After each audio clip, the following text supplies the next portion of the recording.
अभी जैसे यहाँ पर कोई गणेश जी की वंदन करता है, कोई किसी की वंदना करता है, लेकिन हम किसकी वंदना करते हैं? परमात्मा की। क्योंकि आत्मा किसकी वंदना करेगी? परमात्मा की ही तो करेगी। तो उस वंदना को आज हम सुनेंगे। वंदना में कर रही श्री राज की, वंदना में कर रही श्री राज की, सच्चिदानंदन प्राणों के आधार की, वंदना में कर रही श्री राज की, वंदना में कर रही श्री राज की।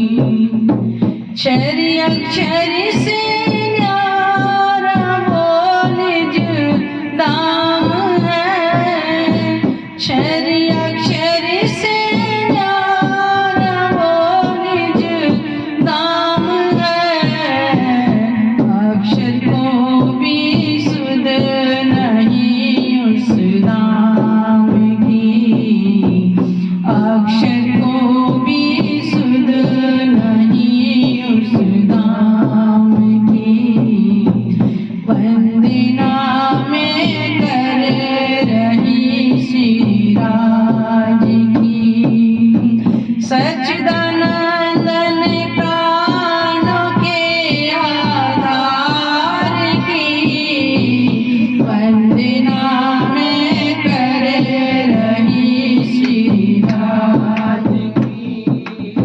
खेल झूठा देखने को आई है, खेल झूठा देखने को आई है, आके भूली बात वो निज दाम की, आके भूली बात वो निज दाम की, आके भूली बात वो निज दाम की, वंदना में कर रही श्री राज की, वंदना में कर रही श्री राज की।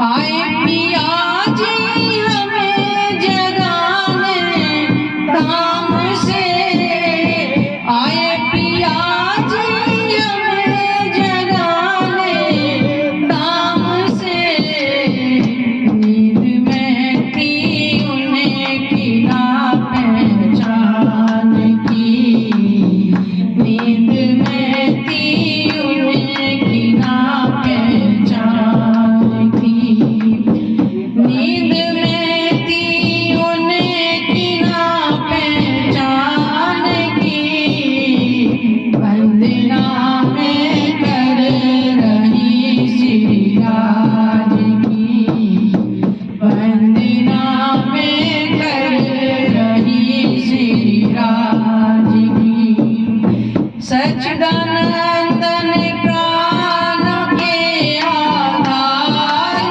की, सच्चिदानंदन प्राणों के आधार की, वंदना में कर रही श्री राज की, वंदना में कर रही श्री राज की। बोलो श्री प्राणनाथ प्यारे की जय, श्री सद्गुरु महाराज की जय। वंदना में कर रही श्री राज। आप जानते होंगे श्री राज हम बोल रहे हैं, श्री का मतलब होता है अनंत शोभा वाला व्यक्ति, और श्री राज, राज का मतलब है जिसके बारे में कोई जानता ना हो। तो आज हम देखा तो आज कितने देवी देवताओं की पूजा हो रही है, करे ना, जिनके हमने कभी नाम भी नहीं सुनते, आज नए नए देवताओं की पूजा हो रही है। लेकिन कहते हैं कि परमात्मा सच्चिदानंद, लिखा ना सच्चिदानंद प्राणों के आधार, वो सच्चिदानंद पूर्ण ब्रह्म परमात्मा जो हमारी आत्मा का आधार है। आधार का मतलब है जीने का सहारा। जैसे यहाँ बोलते ना कि नींव मकान की आधार है, एक तरह से अगर नींव ना होगी तो मकान कहाँ से बनेगा, ऐसे ही वो परमात्मा आत्माओं के जीवन के आधार, सच्चिदानंदन प्राणों के आधार। वो परमात्मा हम भले ही मुख से कहते तो हैं, शायद आपको मैंने पहली बार देखा है सत्संग में, तो उसमें हम पहले भी कितनी बार बता चुके हैं कि हम बोलते तो हैं लेकिन बिना अटकल के बोले जा रहे हैं और बोलते हैं। मुझे लगता है आप भी अपने घर के अंदर आरती करते होंगे, उसमें बोलते ही होंगे, और ये आरती न जाने हमने भी कितनी बार बताई होगी, आप भी कितनी बार करते ही होंगे इसको। ओम जय जगदीश हरे। ओम का मतलब है जो सर्व रक्षक है, जगतदीश जगत के पालन करता। ओम जय जगदीश हरे। तुम पूरन, तुम ही पूरन, तुम पूरन, तुम परमात्मा, परमात्मा भी तुम्हें, और तुम ही अंतर्यामी, यानी कि सब कुछ जानने वाले आप ही हो। बोलते ना, बोलते ना अपने घर के अंदर, बोलते इस चीज का आरती को, कह रहे तुम ही पूरन, तुम ही परमात्मा, तुम ही अंतर्यामी। हम कोई अलग से नहीं बता रहे, अपने ही ग्रंथों की भाषा के आधार पर बता रहे। तो वो सच्चिदानंद घन सत्य चेतन और आनंदमयी है। इस संसार में ना कोई चीज सत्य है, ना कोई चेतन है, ना कहीं आनंद है। हर चीज 14 लोक के ब्रह्मांड के अंदर पाताल से वैकुंठ तक मिटने वाली है। ये हमारी भागवत पुराण में लिखा हुआ है। सब लोग कहते हैं ये संसार महाप्रलय में समाप्त होगा, लिखा हुआ है उसमें। ना यहाँ कोई चेतन है, जैसे इस कमरे में हम यहाँ बैठे हुए हैं, इसकी दीवार जैसी है वैसी की वैसी ही रहेगी।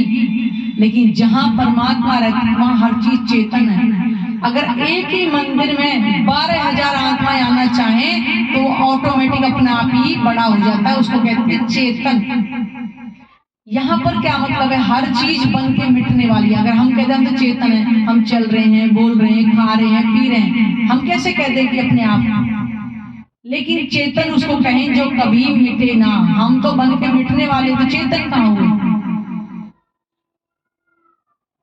वो परमात्मा सतचित और आनंदमय। किसी के पास आनंद नहीं है, सबके पास दुख ही दुख है। अगर सुख भी है तो कोई क्षणिक होगा। मान लो आज किसी को अरबों खरबों रुपए मिल जाए और मान लो उसके रेट बढ़ जाए, वो सब ले जाए टैक्स वाले, तो क्या 2 मिनट में तो सुख हुआ, फिर दुख हो गया, फिर चला गया। यहाँ संसार में कहीं आनंद किसी के पास नहीं है। हर कोई व्यक्ति दुखी है, चाहे वो किसी भी तरह का दुख हो, चाहे वो तन का दुख हो, घर परिवार का दुख हो, सगे संबंधियों का दुख हो, हर किसी के पास दुख ही दुख है। तो कहाँ है वो सच्चिदानंद परमात्मा? क्षर अक्षर से न्यारा। क्षर का मतलब क्या है? ये 14 लोक का ब्रह्मांड, पाताल से वैकुंठ, 7 शून्य निराकार मंडल, 58 गायत्री आदि नारायण तक सब कुछ महाप्रलय में समाप्त हो जाएगा। इसको कहा है क्षर। और इससे ऊपर है अक्षर, जिसके बारे में शंकर भगवान उमा को बता रहे हैं। हे उमा, अक्षर ब्रह्म ऐसे करोड़ों ब्रह्मांड एक पल में बनाते हैं और एक पल में देख करके ही मिटा देते हैं। उसको कहते हैं बेहद मूवी भी कहा जाता है और योग माया का ब्रह्मांड भी कहा जाता है और अक्षरधाम भी कहा जाता है। आप दिल्ली में अक्षरधाम के नाम से मंदिर से देखते हैं, ये नाम तो है वो, और वहां पर आप कारीगरी भी देखोगे, वो भी परम धाम की दर्शाई गई है, लेकिन हकीकत में सत्य किसी को पता ही नहीं है कि वो कहाँ की है। वहां पे जबीरों की पुतलियां बड़ी सुंदर सुंदर बनाई गई हैं, लेकिन नकल तो उतार दी, लेकिन किसी ने आज तक पहचान कराई नहीं वो अक्षरधाम बना किस कारण से है। क्षर अक्षर से न्यारा, क्षर से भी न्यारा, अक्षर से भी न्यारा वो निज धाम है। ये 14 लोक का ब्रह्मांड, इससे ऊपर है बेहद भूमि योग माया का ब्रह्मांड, और उससे भी ऊपर है वो परम धाम जहाँ पे परमात्मा रहते हैं। उसके बारे में गीता भी 3 पुरुषों का विवरण बता रही है, क्षर अक्षर और उत्तम पुरुष। 15वां अध्याय 16वें 17वें श्लोक में 3 पुरुषों का विवरण है। क्षर सर्वाणि भूतानि कुटस्थो अक्षर उच्यते। 2 पुरुष है, क्षर एक अक्षर, इन दोनों से न्यारा उत्तम पुरुष परमात्मा तु अन्य परमात्मा की उदाहरते। इन 2 पुरुषों के अलावा जो तीसरा पुरुष है वो है परमात्मा, और तीनों का ठिकाना बता दिया, क्षर अक्षर और परम धाम। क्षर अक्षर से न्यारा वो निज धाम है, अक्षर को भी सुध नहीं उस धाम की जहां परमात्मा रहते हैं। परमात्मा का ही सत अंग अक्षर ब्रह्म है जो ऐसे ब्रह्मांडों को बनाते और मिटाते। जैसे मोदी जी कहाँ बैठेंगे? दिल्ली में, तो सारा कार्य खुद तो करेंगे नहीं, कुछ एमपी को देंगे, एमएलए को देंगे और ये काम तुमको करना है। ऐसे ही परमात्मा सच्चिदानंदमयी वो सत्य की, आनंद की, वो प्रेम की लीला अपनी आत्माओं के साथ करते। थोड़ा को कम करवा उनको साथ। और अक्षर ब्रह्म ऐसे ब्रह्मांडों को बनाकर मिटाने का काम करते हैं। तभी कहा है ना कि अक्षर को भी सुध नहीं उस धाम की। अक्षर को पता तो है कि परमात्मा रहते हैं, लेकिन आत्माएं भी रहती हैं, ये अक्षर ब्रह्म को भी पता नहीं था। कब? जब द्वापर से पहले आत्माएं पहली बार आई थी ब्रिज के अंदर, गोपियों का रूप जिनको दिया गया था, कोई भी नहीं जानता, कोई भागवतकार भी नहीं बताते। 7 दिन में भागवत की कथा कर देंगे, कृष्ण जी का जन्म करेंगे और रुक्मणी के साथ विवाह कर देंगे और बस। ब्रह्मात्मा पहली बार गोपियों के तनों के अंदर आई थी। आज गोपियों के नाम की तो कोई माला नहीं जपता है, आज भी नंदगांव बरसाना है ना, सब कुछ है, तो क्या कारण था? तो गोपियों के रूप में जो आत्माएं आई थी और उनके साथ में जो 24,000 कुमारिकाएं जिनके कपड़े लेके कृष्ण जी वृक्ष पर बैठ गए थे। आपने सुना भी होगा कि कृष्ण जी उनके पेड़ पर बैठ गए थे उनके वस्त्रों को लेकर के। तब उन्होंने इच्छा करी थी कि आप हमारे वस्त्र दे दो, हम बाहर कैसे आए? अरे आज के बाद तुम ऐसे बिना वस्त्रों के इसमें स्नान नहीं करोगी। तो उनका वादा करते हैं कि जो लीला तुम जमुना तट पर गोपियों के साथ करते हो हमारे साथ भी करना। तो उस अक्षर वन में 24,000 कुमारिकाएं अपनी लीला के लिए प्रकट करी थी, इसी ब्रिज से उनका नाता जुड़ा था। और 12,000 आत्माएं 24,000 सृष्टि योग माया के ब्रह्मांड में महाराज करी थी। तब उनको पता चला कि ब्रह्म आत्माएं परम धाम के अंदर रहती है, उनको भी सुध नहीं थी। तभी हमारे क्षर अक्षर को भी सुध नहीं उस धाम की कि परम धाम के अंदर रंग महल में परमात्मा के साथ और कोई भी रहता है। फिर लिखा है खेल झूठा देखने को आई, क्योंकि आत्माओं ने कभी भी झूठा खेल परम धाम के अंदर देखा नहीं था। उन्होंने परमात्मा से झूठा खेल देखने की इच्छा करी तो पहले ब्रिज में उतारा और ब्रिज में 11 साल 52 दिन की लीला करके वापस परमधाम चली गई थी। अब आई है तीसरी बार फिर से कलयुग में आत्माएं, जो हर ग्रंथ में लिखवा दिया गया था। रामायण में लिखवा दिया कलयुग केवल नाम आधारा सुमर समुद्री का पारा। आज भी खूब बालकांड सुंदरकांड के पाठ हो रहे हैं, लेकिन कहाँ है वो नाम जो कलयुग में आएगा? किसी को पता नहीं चला। ये ब्रह्मवाणी आएगी, वो परमात्मा के धाम के स्वरूप की पहचान कराने आएंगे। ये है वो ब्रह्मवाणी जिसको सुमर सुमर के पार उतरेंगे, सुमर के मुंह से नहीं रटेंगे। इस वाणी से परमात्मा के स्वरूप की पहचान होगी, उनके धाम की पहचान होगी। जब यहाँ उसके स्वरूप को अपने हृदय में बसाएंगे तब हमें पहचान होगी, परमात्मा का दर्शन भी होगा, जिसको हम निराकार कहे बैठे हैं। ये है वो ब्रह्मवाणी। खेल झूठा देखने को आई है, आके भूली बातें निज धाम की। ब्रह्म आत्माएं भी संसार में आकर के अपने आप को भूल गई, अपने धनी को भी भूल गई, अपने घर को भी भूल गई। आज इस ब्रह्मवाणी के माध्यम से वो घर की याद दिला रही हैं। तुम परम धाम की ब्रह्म आत्मा हो, तुम ये शरीर नहीं हो, तुम इस संसार की नहीं हो, तुम इस खेल को परम धाम के अंदर बैठी देख रही हो।